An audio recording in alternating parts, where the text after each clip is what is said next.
శాకాహారం తినడం వల్ల చాలా లాభాలు ఉంటాయి. అయితే ఈ మధ్య ఫిన్లాండ్లో శాకాహారం తినేవారి మీద ఒక సర్వే చేయడం జరిగింది. అందులో తేలింది ఏంటి అంటే వాళ్ళు కేవలం 7 నెలల కిందట శాకాహారం మొదలుపెడితేనే వాళ్ళకి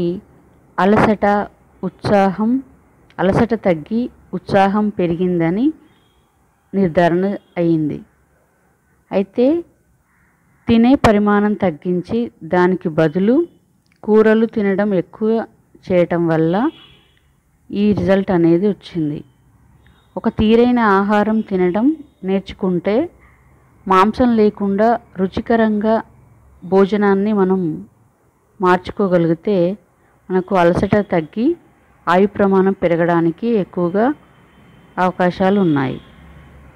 ఈ ఆహారం తినడం వల్ల ఎప్పుడూ ఆరోగ్యంగా ఆనందంగా ఉండవచ్చు. మాంసం లేకుండా రుచికరమైన భోజనం చేసే దేశాల గురించి చూస్తే ఇటాలియన్, చైనీస్, జపనీస్, థాయ్ వంటి దేశాల్లో రుచికరంగా భోజనం ఉంటుంది. కానీ దాంట్లో మాంసం తక్కువగా ఉండడం వల్ల వాళ్ళు ఎప్పుడూ ఆరోగ్యంగా ఉండడం చూస్తూ ఉంటాము.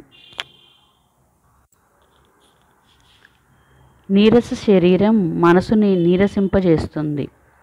చక్కటి ఆరోగ్యం, దీర్ఘ యవ్వనం కావాలంటే శరీరంలోకి వృద్ధుడిని ప్రవేశించకుండా మనం జాగ్రత్త పడాలి.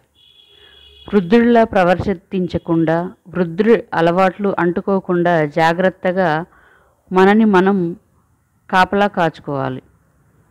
యవ్వన జీవన విధానం పాటిస్తే ప్రతి ఒక్కరూ నవయువకులుగానే ఉంటారు. మన ఆలోచన బట్టే మనం ఎంత వయసున్న వాళ్ళన్నది చూసుకోవచ్చు. జీవితాన్ని ఉత్సాహంగా, ఉల్లాసంగా జీవిస్తే మనలో ఎప్పుడు నూతన తేజం పెళ్ళుబికి ఎన్నో ఏళ్ళ వయస్సు తగ్గినట్టుగా అనిపిస్తుంది. దానికి మనమే నిదర్శనం. వయసు పెరిగితే శారీరకంగా, మానసికంగా శక్తి సన్నగిల్లుతుందని అందరికీ తెలుసు. కానీ మనం ఇచ్చుకునే భవిష్యవాణి తప్ప నిజం కాదని పరిశోధకులు చెప్తున్నారు. నిత్య యవ్వనంగా తుల్లిపడితే మనసున్న వాళ్ళు జీవితాన్ని ఒక సవాలుగా, ధీటుగా ఎదుర్కొనే వాళ్ళని ముంచబోయే వృద్ధాప్యాన్ని వాళ్ళు ధైర్యంగా ఎదుర్కోగలుగుతారు. శక్తి క్షీణించకుండా ఉండాలి అంటే వయసు పెరుగుతున్న కొద్దీ మన మనసును సరిచేసుకుంటూ ఉండాలి.